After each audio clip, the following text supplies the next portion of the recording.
Hi ಎಲ್ಲರಿಗೂ friends, ಇದು ಹೊಸ ನ್ಯೂ ಡಿಸೈನು. ನಾನು ನಿನ್ನೆ ವಿಡಿಯೋದಲ್ಲಿ ಹಾಕಿದ್ದೆ, ಇದು ನಾಳೆ ಬರುತ್ತೆ ಈ ಡಿಸೈನ್ ವಿಡಿಯೋ ಅಂತೇಳ್ಬಿಟ್ಟು. ಫ್ರೆಂಡ್ಸ್, ಈ ವಿಡಿಯೋದಲ್ಲಿ ಬರ್ತಾ ಇರೋ ಡಿಸೈನನ್ನು ಯಾವ ರೀತಿ ಸ್ಟಿಚ್ ಮಾಡೋದು ಅಂತೇಳ್ಬಿಟ್ಟು ನಾನು ಈ ವಿಡಿಯೋದಲ್ಲಿ ಹೇಳ್ತಾ ಇದ್ದೀನಿ. ಹಾಗೆ ತುಂಬ easy design, new design, try ಮಾಡಿ. ಆದರೆ ನಾವಿಲ್ಲಿ ಬ್ಲೂ ಬಟ್ಟೆ ಹಚ್ಚಿದ್ದೀವಲ್ಲ, ಇಲ್ಲಿ ಬಾರ್ಡರ್ ಬಂದರೆ ತುಂಬ ಚೆನ್ನಾಗಿರುತ್ತೆ. ಆ ರೀತಿ ಬಾರ್ಡರ್ ಬಂದಿರೋ ಯಾವುದಾದ್ರೂ ಬ್ಲೌಸ್ ಪೀಸ್ ಸಿಕ್ಕಿದ್ರೆ ಇದೇ ಡಿಸೈನ್ ಮತ್ತೆ ಮಾಡಿ ತೋರಿಸ್ತೀವಿ. ನೋಡಿ ಫ್ರೆಂಡ್ಸ್, ಈ ಡಿಸೈನ್ ತುಂಬ ನ್ಯೂ ಡಿಸೈನ್, ಈ ವರ್ಷದ 2025ರ ನ್ಯೂ ಡಿಸೈನ್ ಅನ್ಬೋದು. ಹಾಗೆ ಥ್ರೆಡ್ ಪೈಪಿಂಗ್ ಸಹಿತ ಕೊಟ್ಟಿದ್ದೀವಿ. ಥ್ರೆಡ್ ಪೈಪಿಂಗ್ ನಮ್ಮ ವಿಡಿಯೋದಲ್ಲಿ ಫಸ್ಟು ತೋರಿಸ್ತಾ ಇರೋದು. ಥ್ರೆಡ್ ಪೈಪಿಂಗ್ ಹಾಕಿ ಅಂತ ತುಂಬ ಜನ ಕೇಳ್ತಾ ಇದ್ರು, ಹಾಗಾಗಿ ಥ್ರೆಡ್ ಪೈಪಿಂಗ್ ವಿಡಿಯೋ ಸಹಿತ ಇದರಲ್ಲಿದೆ. ಮಿಸ್ ಮಾಡ್ದೇನೆ, ಸ್ಕಿಪ್ ಮಾಡ್ದೇನೆ ಪೂರ್ತಿ ವಿಡಿಯೋ ನೋಡಿ. ತುಂಬ ಈಸಿಯಾಗಿ ಅರ್ಥ ಆಗುವಂತಹ ಮೆಥಡಲ್ಲಿ ಹೇಳ್ಕೊಟ್ಟಿದ್ದೀವಿ. ಫ್ರೆಂಡ್ಸ್, ಹೇಗಿದೆ ಬ್ಲೌಸು ಅಂತ ಹೇಳಿ ಕಮೆಂಟ್ ಮಾಡಿ.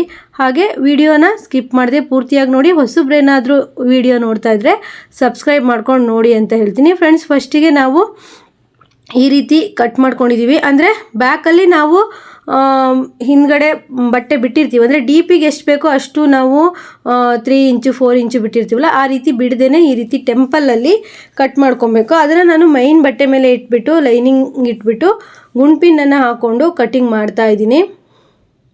ನೋಡಿ, ಕಟ್ ಆದಮೇಲೆ ಈ ರೀತಿ ಮೇನ್ ಫ್ಯಾಬ್ರಿಕ್ ಮೇಲೆ ಇಟ್ಬಿಟ್ಟು ಒಂದು ಈ ರೀತಿ ಜಾರದೇ ಇರೋ ಹಾಗೆ ಸ್ಟಿಚ್ ಹಾಕಬೇಕು. ಇದಕ್ಕೆ ಕ್ಯಾನ್ವಾಸ್ ಏನು ನಾವು ಬಳಸ್ತಾ ಇಲ್ಲ, ಯಾಕಂದರೆ ಈ ಸ್ಯಾರಿ ಪೀಸು ರಾಜನಂದಿನಿ ಪೀಸು, ಇದು ಸ್ವಲ್ಪ ಕಷ್ಟನೇ ಆಗುತ್ತೆ ಸ್ಟಿಚ್ ಮಾಡೋದಕ್ಕೆ. ಹಾಗಾಗಿ ನಾವು ಕ್ಯಾನ್ವಾಸ್ ಬೇಡ, ಥ್ರೆಡ್ ಪೈಪಿಂಗ್ ವಿಡಿಯೋ ಹಾಕೋಣ ಅಂತೇಳ್ಬಿಟ್ಟು ಈ ರೀತಿ ಡಿಸೈನ್ ಮಾಡಿ ಥ್ರೆಡ್ ಪೈಪಿಂಗನ್ನು ಕೊಡ್ತಾ ಇದ್ದೀವಿ. ನೋಡಿ ಫ್ರೆಂಡ್ಸ್, ಆದಷ್ಟು ನಿಧಾನವಾಗಿ ಈ ರೀತಿ ಕರ್ವನ್ನು ತಿರ್ಸ್ಕೊಳ್ಳಿ. ಫಿನಿಶಿಂಗ್ ಅನ್ನೋದು ನಮಗೆ ಇದರಲ್ಲೇ ಇರುತ್ತೆ. ಇದು ನಾವು ನೀಟಾಗಿ ಸ್ಟಿಚ್ ಮಾಡಿದಾಗ ಮಾತ್ರ ಫಿನಿಶಿಂಗ್ ಅನ್ನೋದು ನೀಟಾಗಿ ಬರುತ್ತೆ. ಶೇಪು ಯಾವ ರೀತಿ ಕೊಟ್ಟಿದ್ದೀವೋ ಅದೇ ರೀತಿಯಲ್ಲೇ ನೀವು ನಿಧಾನಕ್ಕೆ ಕೈಯಿಂದ ತೀರಿಸ್ಕೊಂಡು ಸ್ಟಿಚ್ ಮಾಡಬೇಕು. ಫ್ರೆಂಡ್ಸ್, ನಾವು ಇದೇ ಮೊದಲನೇ ಸತಿ ನನ್ನ ಚಾನಲಲ್ಲಿ ಥ್ರೆಡ್ ಪೈಪಿಂಗನ್ನು ತೋರಿಸ್ತಾ ಇದ್ದೀನಿ. ನೋಡಿ ಫ್ರೆಂಡ್ಸ್, ಫಸ್ಟು ಈ ರೀತಿ ಕ್ರಾಸ್ ಪಟ್ಟಿನ ಕಟ್ ಮಾಡಿಕೊಂಡು ಈ ರೀತಿ ಲಾಕ್ ಮಾಡ್ಕೊಬೇಕು. ಥ್ರೆಡ್ ಪೈಪಿಂಗ್ ಈಸಿ ಆಗಬೇಕು ಅಂದರೆ ಈ ರೀತಿ ಸಿಂಗಲ್ ಫುಟನ್ನು ಹಾಕೊಳ್ಳಿ. ಎಡಗಡೆ ಅಥವಾ ಬಲಗಡೆ ಯಾವುದೇ ಥರದ್ದು ಸಿಂಗಲ್ ಫುಟನ್ನು ನೀವು ಚೇಂಜ್ ಮಾಡಿಕೊಂಡ್ರು ಥ್ರೆಡ್ ಪೈಪಿಂಗು ತುಂಬ ನೀಟಾಗಿ ಬರುತ್ತೆ, ಈಸಿಯಾಗಿ ಬರುತ್ತೆ. ಟ್ರೈ ಮಾಡಿ. ಯಾರೆಲ್ಲ ಈ ಥರ ಸಿಂಗಲ್ ಫುಟ್ ಹಾಕಿ ಥ್ರೆಡ್ ಪೈಪಿಂಗ್ ಮಾಡ್ತೀರಾ ಅಂತ ನನಗೆ ಕಮೆಂಟ್ ಮಾಡಿ. ಫ್ರೆಂಡ್ಸ್, ನಾನು ಈ ಥರ ವಿಡಿಯೋದಲ್ಲಿ ನೀವು ಇದೇ ರೀತಿ ಸ್ಟಿಚ್ ಮಾಡ್ತೀರಾ, ಈಸಿ ಇದೆಯಾ ಮೆಥಡು ಅಂತೇಳ್ಬಿಟ್ಟು ನಾನು ಕಮೆಂಟ್ ಮಾಡಿ ಅಂತ ಹೇಳಿದಾಗ ತುಂಬ ಜನ ವ್ಯೂವರ್ಸು ವಿಡಿಯೋ ನೋಡಿಬಿಟ್ಟು ಮೇಡಮ್ ತುಂಬ ಈಸಿ ಇದೆ, ನಾವು ಇದೇ ರೀತಿ ಸ್ಟಿಚ್ ಮಾಡೋದು ಅಂತೇಳಿ ಕಮೆಂಟ್ ಮಾಡ್ತಾರೆ. ನಂಗೆ ತುಂಬ ಖುಷಿ ಆಗುತ್ತೆ. ನನ್ನ ಮೆಥಡೂ ಸಹಿತ ಈ ರೀತಿ ಸ್ಟಿಚ್ ಮಾಡ್ತಾ ಇರ್ತಾರಲ್ವಾ ಅಂತ ಹೇಳ್ಬಿಟ್ಟು ನನಗೂ ಸಹ ಖುಷಿ ಆಗುತ್ತೆ. ಹಾಗೆ ನನಗೆ ಗೊತ್ತಾಗುತ್ತೆ ಎಷ್ಟು ಜನ ಈ ಮೆಥಡಲ್ಲೇ ಫಾಲೋ ಮಾಡಿ ಸ್ಟಿಚ್ ಮಾಡ್ತಾರೆ, ಬೇರೆ ಮೆಥಡ್ ಎಷ್ಟು ಯೂಸ್ ಮಾಡ್ತಾರೆ ಅಂತ ನೀವು ಕಮೆಂಟ್ ಮಾಡೋದ್ರಿಂದ ನನಗೆ ಗೊತ್ತಾಗುತ್ತೆ. ನೋಡಿ, ಯಾರು ಈ ಮೆಥಡಲ್ಲಿ ಸ್ಟಿಚ್ ಮಾಡ್ತೀರಾ ಅಂತ ಸಹಿತ ನನಗೆ ಕಮೆಂಟ್ ಮಾಡಿ ಹೇಳಿ. ಹಾಗೆ ನಿಮ್ಗೆ ಇನ್ಯಾವುದಾದ್ರೂ ಮೆಥಡ್ ಗೊತ್ತಿದ್ರೂ ಸಹಿತ ಹೇಳಿ. ಥ್ರೆಡ್ ಪೈಪಿಂಗ್ 3 ಥರ ಇದೆ, ನಾವು 3 ಥರ ಮಾಡ್ತೀವಿ.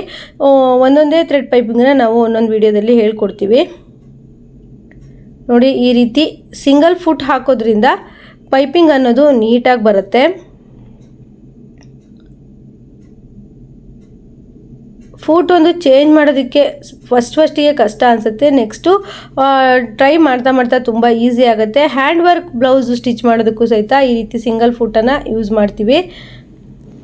ಈಗ ಪೈಪಿಂಗ್ ಎಲ್ಲ ಕೊಟ್ಟಾದಮೇಲೆ ನೋಡಿ, ಬ್ಲೌಸಿನ ಬ್ಯಾಕಲ್ಲಿ ಈ ರೀತಿ ಪೈಪಿಂಗನ್ನು ನೀಟಾಗಿ ಹಚ್ಕೊಳ್ತಾ ಬರಬೇಕು. ಸ್ಟ್ರೈಟಾಗಿ ಪೈಪಿಂಗ್ ಅನ್ನೋದು ಚೆನ್ನಾಗೇ ಬರುತ್ತೆ. ಸ್ವಲ್ಪ ಕರ್ವಲ್ಲೆಲ್ಲ ನಾವು ನೀಟಾಗಿ ತಿರ್ಸ್ಬೇಕು. ಕ್ರಾಸ್ ಪೀಸನ್ನು ಕಟ್ ಮಾಡಿಕೊಂಡು ನೀವು ಪೈಪಿಂಗನ್ನು ಮಾಡಿದರೆ ಕರ್ವಲ್ಲೂ ಸಹಿತ ನೀಟಾಗಿ ತಿರುಗತ್ತೆ. ನೋಡಿ, ಈ ರೀತಿ ಸಿಂಗಲ್ ಫುಟ್ ಹಾಕೋದ್ರಿಂದ ಪೈಪಿಂಗ್ ಅನ್ನೋದು ತುಂಬ ಈಸಿಯಾಗಿ ಬರುತ್ತೆ. ಟ್ರೈ ಮಾಡಿ. ನೀವು ಯಾವುದೇ ಮಿಷನಲ್ಲಿ ಸ್ಟಿಚ್ ಮಾಡಬೇಕು ಅಂದ್ರೂ ಸಹಿತ ಫೂಟನ್ನು ಚೇಂಜ್ ಮಾಡ್ಕೊಬೋದು. ಜಾಕ್ ಮಿಷನಲ್ಲಿ ಒಂದೇ ಅಲ್ಲ, ನೀವು high speed machine, Usha, Derby, ಇನ್ಯಾವ ಮಿಷನ್ ಆದ್ರೂ ಸಹಿತ ನೀವು ಈ ರೀತಿ ಫೂಟನ್ನು ಚೇಂಜ್ ಮಾಡ್ಕೊಬೋದು. ತುಂಬ ಕಡಿಮೆ ಬೆಲೆಯಲ್ಲೇ ಫೂಟು ಸಿಗುತ್ತೆ, ಟ್ರೈ ಮಾಡಿ.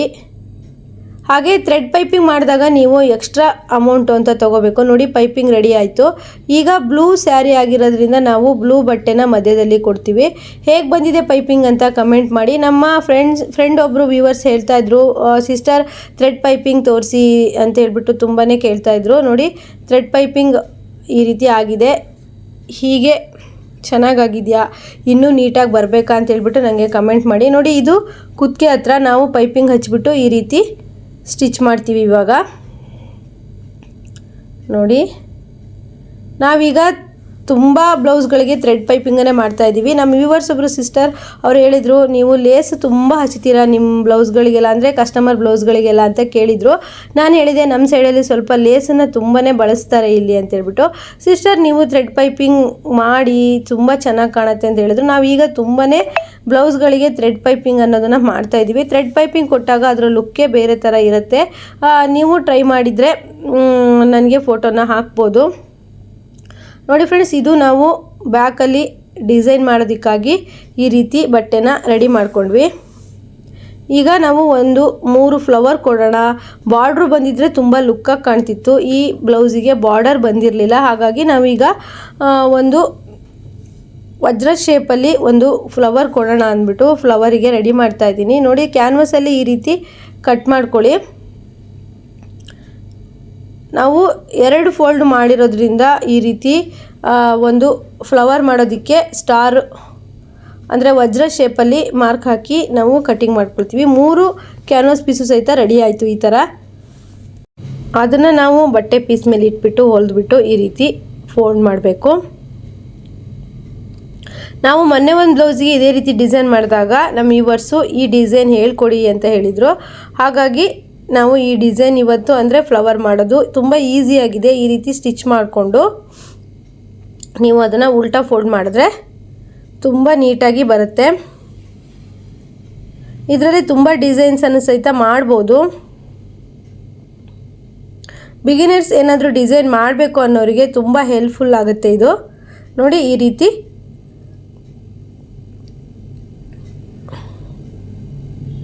ರೆಡಿ ಮಾಡಿಕೊಂಡ್ರೆ ಕರೆಕ್ಟಾಗಿ ಬರುತ್ತೆ. ಲೈನಿಂಗು ಮತ್ತು ಮೇನ್ ಫ್ಯಾಬ್ರಿಕ್ಕು ಮತ್ತು ಕ್ಯಾನ್ವಸ್ಸು 3 ಪೀಸನ್ನು ಈ ರೀತಿ ಸ್ಟಿಚ್ ಮಾಡ್ಕೊಬೇಕು. ನೋಡಿ, ಈಗ 3 ಇದೇ ರೀತಿ ಪೀಸ್ಗಳು ರೆಡಿ ಆದವು. ಈಗ ನೋಡಿ, ಈ ರೀತಿ ಫ್ಲವರ್ ರೆಡಿ ಆಯಿತು. ಯಾರಿಗೆಲ್ಲ ಇಷ್ಟ ಆಯಿತು ಈ ವಿಡಿಯೋಕ್ಕೊಂದು ಲೈಕ್ ಕೊಡಿ. ನೋಡಿ, ಈ ರೀತಿ ಈಗ ಅದ್ರ ಮೇಲೇ ಇಟ್ಬಿಟ್ಟು ಸ್ಟಿಚ್ ಮಾಡ್ಕೊಬೇಕು. ಅದಕ್ಕೂ ಮೊದಲು ಗುಂಡ್ಪಿನನ್ನು ಹಾಕ್ಕೊಬೇಕು. ಗುಂಡ್ಪಿನ್ ಬಿಗಿನರ್ಸ್ ಏನೋ ಟ್ರೈ ಮಾಡ್ತಾಯಿದ್ರೆ ಗುಂಡ್ಪಿನನ್ನು ಜಾಸ್ತಿ ಯೂಸ್ ಮಾಡಿ. ನೋಡಿ, ಈ ರೀತಿ ತುಂಬ ಈಸಿಯಾಗಿ ಸ್ಟಿಚ್ ಮಾಡ್ಬೋದು. ಯಾರೆಲ್ಲ ಟ್ರೈ ಮಾಡಿದ್ದೀರಾ ಮೊದಲೇ ಅಂತ ನನಗೆ ಕಮೆಂಟ್ ಮಾಡಿ. ನೋಡಿ, ಈಗ ಆ ಕಡೆ ಈ ಕಡೆ ಮೇನ್ ಫ್ಯಾಬ್ರಿಕ್ ಇಟ್ಬಿಟ್ಟು ಹೊಲಿಬೇಕು. ಈ ಸ್ಯಾರಿ ಬ್ಲೂ ಆಗಿದೆ, ರಾಜನಂದಿನಿ ಸ್ಯಾರಿ ಆಗಿದೆ ಇದು. ಇದು ಕಸ್ಟಮರ್ಗೆ ಈ ಬ್ಲೌಸ್ ಕೊಟ್ಟಾಗ ತುಂಬ ಖುಷಿ ಆಯಿತು. ಅವಳಿಗೆ ತುಂಬ ಚೆನ್ನಾಗಿದೆ ಡಿಸೈನು ಅಂತ ಹೇಳಿದ್ಲು. ಹಾಗೆ ತುಂಬ ನೀಟಾಯಿತು ಬ್ಲೌಸು ಅಂತಲೂ ಸಹಿತ ನನಗೆ ಕಾಲ್ ಮಾಡಿ ಹೇಳಿದ್ಲು. ನೋಡಿ, ಈ ರೀತಿ ಇಟ್ಕೊಂಡು ನೀಟಾಗಿ ಸ್ಟಿಚ್ ಮಾಡಿ. ಈ ಪ್ಯಾಟ್ರನ್ ನಿಮಗೆಲ್ಲ ಇಷ್ಟ ಆಯಿತಾ ಅಂತ ನನಗೆ ಕಮೆಂಟ್ ಮಾಡಿ. ಹಾಗೆ ಇಷ್ಟ ಆದರೆ ಲೈಕ್ ಮಾಡಿ ಫ್ರೆಂಡ್ಸ್. ನೋಡಿ, ಈ ರೀತಿ ಸ್ಟಿಚ್ ಮಾಡಿ. ಇದು ಸ್ವಲ್ಪ ಅಟ್ಯಾಚ್ ಮಾಡುವಾಗ ಸ್ವಲ್ಪ ನಿಧಾನದಲ್ಲಿ, ಯಾರಿಗೆಲ್ಲ ಕಷ್ಟ ಆಗುತ್ತೆ ಗುಂಡ್ಪಿನನ್ನು ಹಾಕ್ಕೊಂಡ್ಬಿಟ್ಟು ಅಟ್ಯಾಚ್ ಮಾಡಿ. ಇದೇ ರೀತಿ ನಮ್ಮ ವೀಡಿಯೋಸ್ ಎಲ್ಲ ವಾಚ್ ಮಾಡಿ ಫ್ರೆಂಡ್ಸ್. ಇನ್ನೂ ಬೇರೆ ಬೇರೆ ಡಿಸೈನ್ಸನ್ನು ನಾನು ತೋರಿಸ್ತೀನಿ. ಹಾಗೆ ನಿಮಗೆ ಬ್ಲೌಸಲ್ಲಿ ಇನ್ನೇನಾದರೂ ಕನ್ಫ್ಯೂಸ್ ಇದ್ದರೂ ಸಹಿತ ನನಗೆ ಕಮೆಂಟ್ ಮಾಡಿ. ನೋಡಿ, ಯಾವ ರೀತಿ ಆಯಿತು ಬ್ಲೌಸು ಅಂತ ಹೇಳ್ಬಿಟ್ಟು, ತುಂಬ ಚೆನ್ನಾಗಾಗಿದೆಯಾ ಅಂತ ಹೇಳ್ಬಿಟ್ಟು ನನಗೆ ಕಮೆಂಟ್ ಮಾಡಿ. ಹಾಗೆ ಲೈಕ್ ಮಾಡಿ. ನಿಮ್ಮ ಕಮೆಂಟಿಗೋಸ್ಕರ ಕಾಯ್ತಾ ಇರ್ತೀನಿ. ನೆಕ್ಸ್ಟ್ ಇನ್ನೊಂದು ಡಿಸೈನ್ ವಿಡಿಯೋದೊಂದಿಗೆ ಥ್ರೆಡ್ ಪೈಪಿಂಗ್ ಸಹಿತ ಹೇಗಾಗಿದೆ ಅಂತ ಹೇಳ್ಬಿಟ್ಟು ನನಗೆ ಹೇಳಿ. ನೋಡಿ, ಫ್ಲವರು, ಗುಂಡಿ, ಸಿಂಪಲ್ ಆದ ಡಿಸೈನು. ಹಾಗೆ ರಾಜನಂದಿನಿ ಸ್ಯಾರಿಯಲ್ಲಿ ಈ ರೀತಿ ಬಂದಿದೆ. ಹಾಗೆ ಇನ್ನೂ ನಾವು 4 ಬ್ಲೌಸ್ ಡಿಸೈನನ್ನು ಸ್ಟಿಚ್ ಮಾಡಿದ್ದೀವಿ. ಅದೆಲ್ಲದೂ ವಿಡಿಯೋ ಸಹಿತ ಹಾಕ್ತೀವಿ. ಹಾಗೆ ಈ ವಿಡಿಯೋ ನೋಡಿದವರು ಒಂದು ಲೈಕ್ ಮಾಡಿದ್ರೆ ನನಗೂ ಸಹಿತ ಖುಷಿ ಆಗುತ್ತೆ. ಇನ್ನೂ ಹೆಚ್ಚು ಡಿಸೈನ್ ಬ್ಲೌಸ್ಗಳನ್ನ ಹೇಳ್ತೀನಿ. ಹಾಗೆ ಇದರಲ್ಲಿ ಏನೇ ಕನ್ಫ್ಯೂಸ್ ಇದ್ದರೂ ನೀವು ಕಮೆಂಟ್ ಮಾಡಿ. ನೆಕ್ಸ್ಟ್ ವಿಡಿಯೋದಲ್ಲಿ ಮತ್ತೆ ಸಿಗೋಣ. ಎಲ್ರಿಗೂ ಬಾಯ್.